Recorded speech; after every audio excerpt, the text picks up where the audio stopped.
our group practiced slacklining for our novel skill. We decided on this skill really because it was different and thought it would make for a good video. Sadly, we somehow missed recording every fall. Moving on. It's not all that difficult to set up a slackline. All you need is 2 trees and a really big tie down. There are 2 parts to a slackline, the main line and the ratchet line. Each line has a loop on one end so that it can be wrapped around a tree. You then feed the end of the main line through the ratchet and fasten as tight as humanly possible. When you think it's tight enough, give it one more ratchet.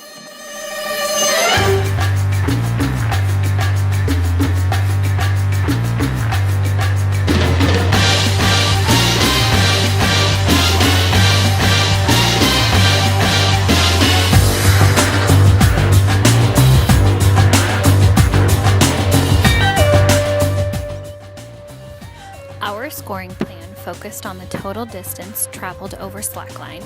Without regard for time, our goal was to successfully walk across the slackline as far as possible before dismounting. In our introductory paper, we anticipated timing our trials as well. However, our trials ended up focusing strictly on distance traveled with no emphasis on speed.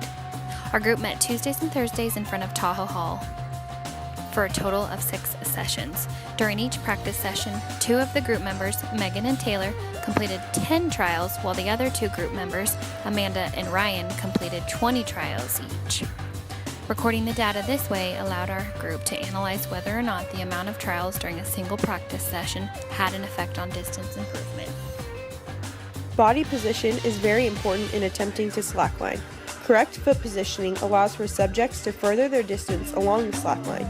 This would be walking and balancing with one foot in front of the other in a forward motion.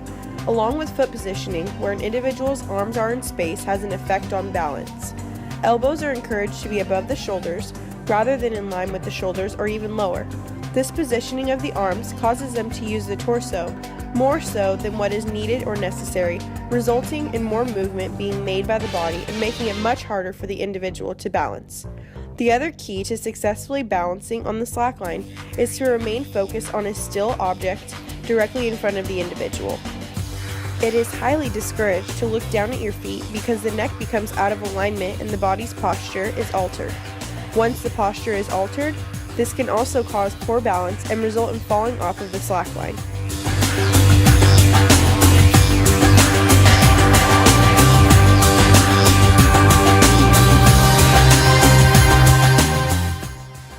According to our data, the distances for both trial groups increased linearly throughout each of the 6 sessions, performed twice a week.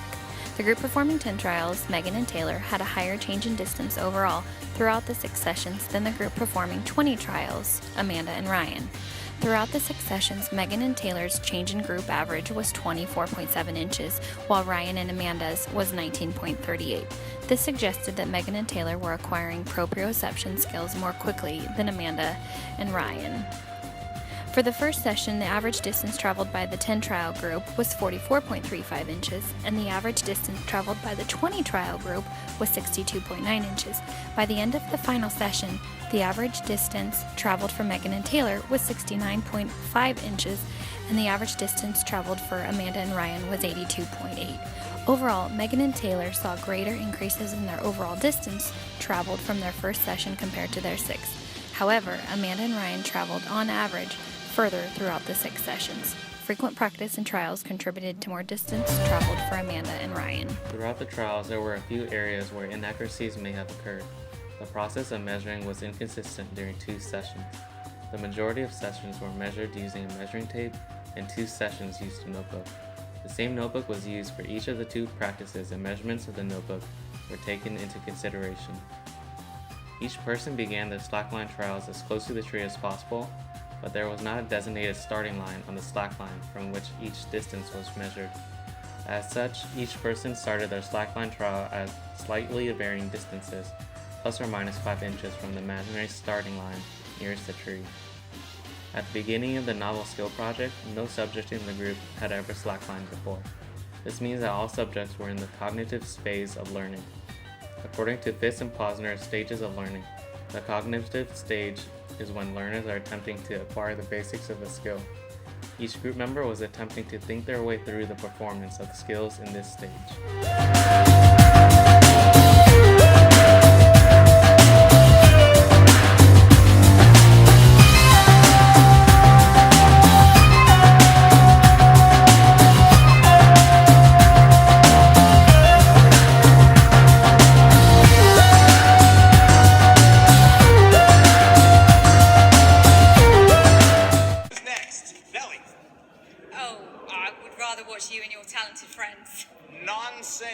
get up here.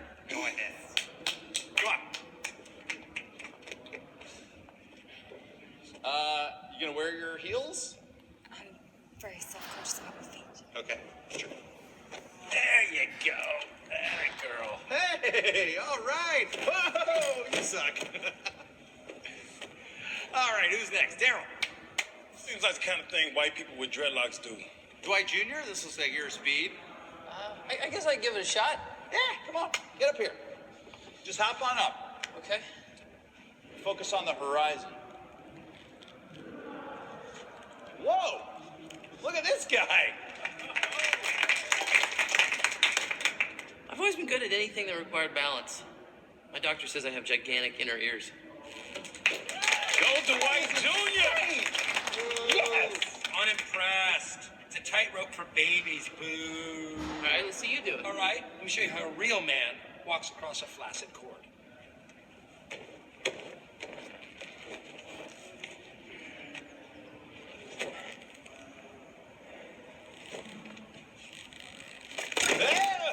Oh! Who ordered the hot apple fail? Okay, I am just getting started, okay? You got this.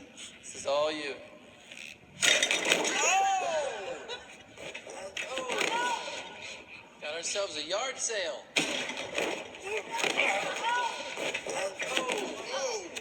Balls and face. It's not a race, Dwight.